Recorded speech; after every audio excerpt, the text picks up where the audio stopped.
Bonjour à tous, merci Bonjour Vincent. Bonjour Marc. Bonjour Vesna. Vincent t'a présenté rapidement. Est-ce que tu peux avoir la gentillesse de nous raconter un peu ce que tu fais chez L'Oréal aujourd'hui ?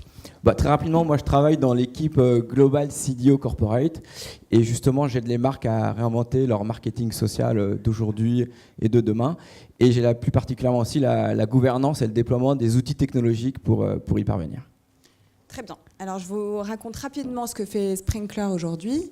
C'est une plateforme qui a été créée en 2009 par Agi Thomas. Je vous invite à aller voir des vidéos de lui sur YouTube. Il est visionnaire sur l'expérience client et ça vaut vraiment le coup de prendre quelques minutes pour aller jeter un coup d'œil. C'est une plateforme qui a donc, comme je le disais, a été fondée en 2009. Aujourd'hui, elle est basée sur principalement 3 piliers. Le premier qui est l'écoute des conversations, donc on écoute 350 millions de sources, donc ça va évidemment des réseaux sociaux, mais aussi les blogs et les sites d'information. Bien sûr, la publication et l'engagement, là aussi sur un certain nombre de réseaux sociaux, 24 canaux, des réseaux sociaux classiques, mais également des réseaux sociaux plus exotiques. Emmanuel parlait tout à l'heure de VKontakte, mais aussi des réseaux asiatiques comme WeChat ou Weibo. Et le troisième pilier, c'est évidemment l'amplification. Et là, c'est la possibilité que vous avez de pouvoir justement acheter du média via Sprinklr et lié aux autres problématiques de la plateforme. Ce qu'il faut retenir de Sprinklr, c'est surtout 3 points. C'est une plateforme qui est collaborative, qui est unifiée et qui est surtout intégrée et qui vous permet donc d'optimiser la gestion de votre expérience client sur le digital. Assez parlé de Sprinklr, je vais me faire engueuler par Marc. Du coup, on va passer à L'Oréal que vous connaissez tous, mais est-ce que tu peux nous raconter les ambitions du groupe aujourd'hui ? Je crois que je vais passer très rapidement. Ça marche ? Oui. Je vais passer très rapidement sur le sujet, juste rappeler 2 points dans le contexte d'aujourd'hui peut-être intéressants. C'est qu'on est un pure player, et ça veut dire aussi que sur le marché business, on est en concurrence face à d'autres pure players qui aujourd'hui ont vraiment pris le virage du social, et on est aussi en concurrence face à des plus grands groupes multi-industries. Et enfin, l'entreprise a pour ambition de vraiment être une beauty tech company avec la technologie, le digital infusé non seulement dans le marketing, on va y revenir tout de suite, mais aussi la recherche et développement et la production. Et on a 2 richesses dans le groupe, les employés et les marques, et un portefeuille de marques très complet qui, suite à point de vue business, beaucoup de rachats, et notamment les derniers rachats ont vraiment été marqués par des choix de marques qui justement ont pris ce virage social et ont mis ce point-là au cœur de leur stratégie. Et comment vous faites justement avec autant de marques pour garder une communication unifiée ? Après, chez L'Oréal, on parle beaucoup de chaos organisé. Le fait est que chaque marque a quand même son histoire à raconter, c'est le but. Mais on essaie d'encadrer des pratiques, de donner un cadre, mais de laisser la liberté en interne. Très bien.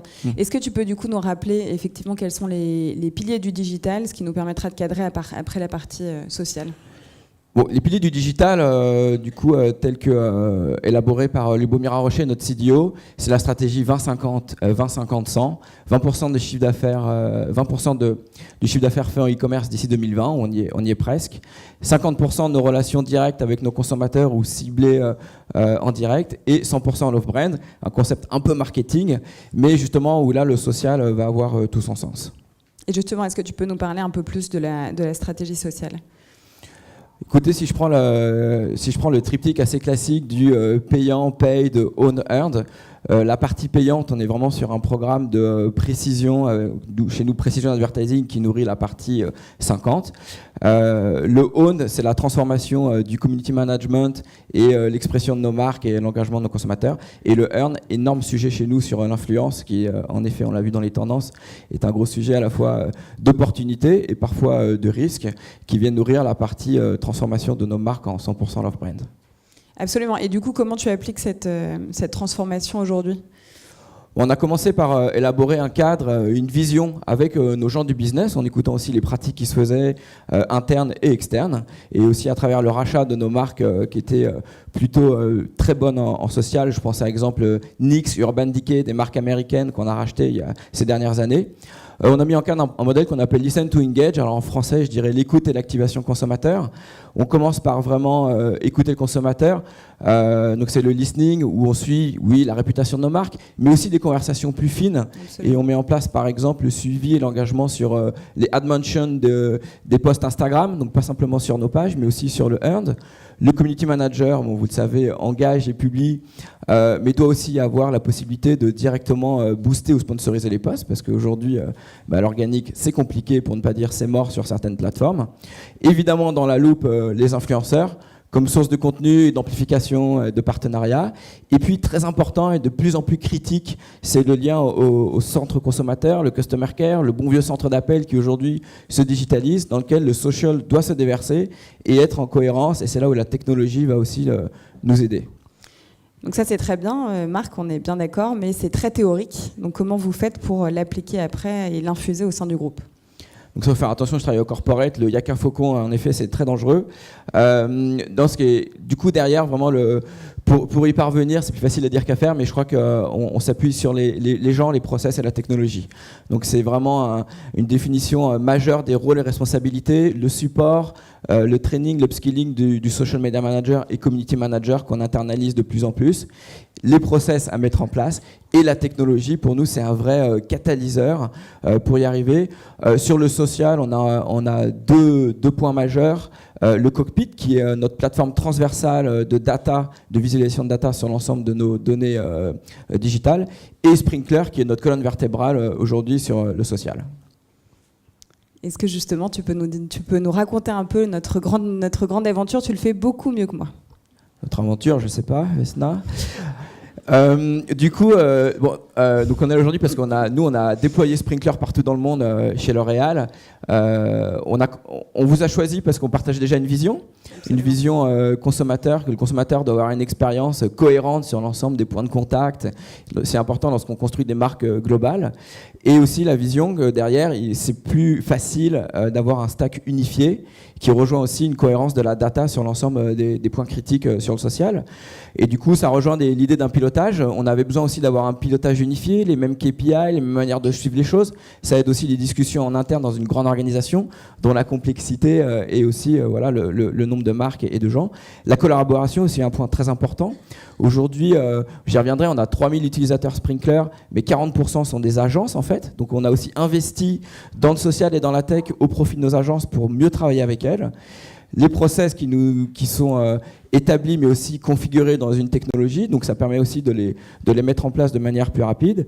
Et puis, dernier point, on investit aussi dans des services professionnels Sprinkler, parce que honnêtement, une technologie, ça ne se déroule pas tout seul, surtout une technologie qui amène du changement. Donc, sans dévoiler des montants, un tiers de nos contrats avec vous, c'est des services pour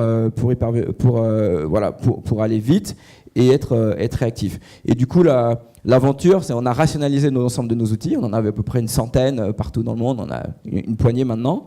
Déployé au niveau groupe en 8 mois. Donc 8 mois, c'est long, c'est court, ça dépend. On a fait 3 mois de pilote.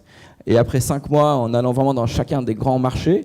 Donc ça prend 8 mois, mais après c'est un niveau mondial. Finalement, c'était assez rapide. Et aujourd'hui, on est en phase d'optimisation. On apprend ce qui marche. On apprend ce qui ne marche pas ensemble. On s'auto-challenge aussi. Et on optimise la configuration.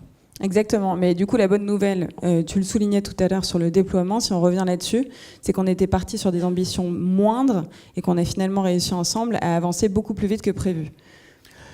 Oui, on s'était dit plutôt un plan en 2 ans, en commençant par les pays matures. Finalement, une fois que le modèle était enclenché, on a été assez rapidement. Et aujourd'hui, on a 3000 utilisateurs dans le monde, comme je vous le disais. Vraiment l'Oralien, mais aussi les agences, je crois que c'est important. 30 marques et à peu près 45 pays. Absolument. Et est-ce qu'on peut revenir rapidement sur ce qu'on fait aujourd'hui ensemble, les cas d'usage qu'on arrive à gérer ? Oui, alors tout ne se fait pas du jour au lendemain. Donc on a appris aussi en faisant, et puis on s'est construit un plan, un peu une roadmap de cas d'usage. Évidemment, on a commencé par la partie plus classique du community management de nos pages, le partage des contenus. On a 100 000 assets aujourd'hui dans votre plateforme, la publication, l'engagement et surtout la data, le reporting.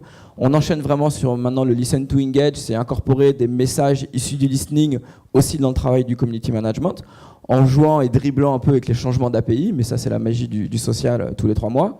Et puis on commence à explorer avec vous le paid, surtout l'internalisation du boost. Donc je salue nos amis canadiens qui c'est vraiment le pays pilote sur le sujet. et également le lien au Customer Care dont je vous parlais. Donc depuis un mois, la connexion live à Salesforce, qui est notre haute colonne vertébrale, plus CRM, Customer Care, est live. Et on a des projets sur le futur. On a un projet de développement avec vous qui s'appelle Product Insight, où on est en contact avec vos équipes en Inde toutes les semaines, où on veut pouvoir écouter l'ensemble des reviews and ratings des marchés, y mettre une surcouche de listening. Donc c'est ça qui est assez aussi intéressant, je retiens, d'avoir des partenariats globaux. C'est après, on s'écoute et vous nous écoutez dans le développement. Votre boss n'hésite pas à m'envoyer des textos tous les 3 mois me disant est-ce que vous êtes content, pas content. Je lui dis si je suis pas content. Enfin, je me fais la porte-voix des équipes et également lorsque ça se passe très bien. Tu as de la chance d'avoir une hotline avec Raji directement, Marc. Du coup, au-delà des cas d'usage, même si on n'a pas encore terminé de tout déployer, quels sont les bénéfices que tu vois déjà aujourd'hui dans la stratégie sociale que tu as mis en place et avec Sprinklr?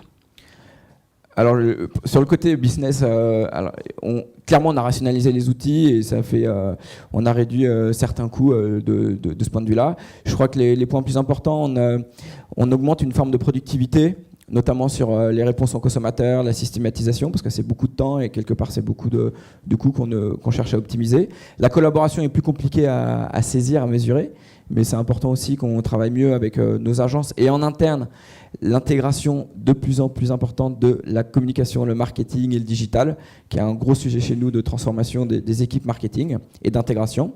On réduit les risques aussi via l'écoute des réseaux. On a parlé aujourd'hui de l'histoire de la confiance consommateur. Je pense que si on n'écoute pas le consommateur, déjà, la confiance ne se fera jamais. Donc ça, c'est un point majeur. Et là, on est vraiment dans l'optimisation de la performance. Alors, c'est pas la technologie, quelque part, peut aider, mais là, on est vraiment plutôt sur des sujets de marketing qu'on a pu être partagés avant avec des bons exemples qu'on a eu juste avant. Là, c'est plutôt des sujets de création marketing. Absolument. Du coup, tu parles de réduire les coûts, d'optimiser la performance. Quels sont, selon toi, la grande prochaine étape pour toi chez L'Oréal et puis plus généralement pour le social? Alors, je vais rester assez humble sur le sujet. Je crois qu'on en a parlé ce matin. Ce qu'on a déjà, mais ce que je pense va accélérer, c'est la partie sociale vers le e-commerce. C'est majeur pour nous. On le voit en Asie très développé via les écosystèmes intégrés, mais on veut vraiment accélérer sur ce sujet aussi sur la partie ouest de la planète. Et on pense que, évidemment, c'est un point majeur parce que c'est du business en direct. Ça va aussi mettre un peu tout le monde d'accord sur l'efficacité ou non parfois de certaines campagnes en réseau social et le travail aussi avec les influenceurs, prendre en compte vraiment la mesure jusqu'à la conversion. Donc on pense que c'est déjà un point, mais c'est un point qu'on va pousser, continuer de rationaliser, de mettre à grande échelle, qui est pour un grand groupe aussi le challenge parfois d'être à la fois réactif parce que les réseaux sociaux bougent vite, mais de le faire de manière cohérente et globale. Merci beaucoup Marc, hâte de travailler avec vous sur tous ces nouveaux projets et puis à bientôt. Merci. Merci beaucoup Esna, merci à tous.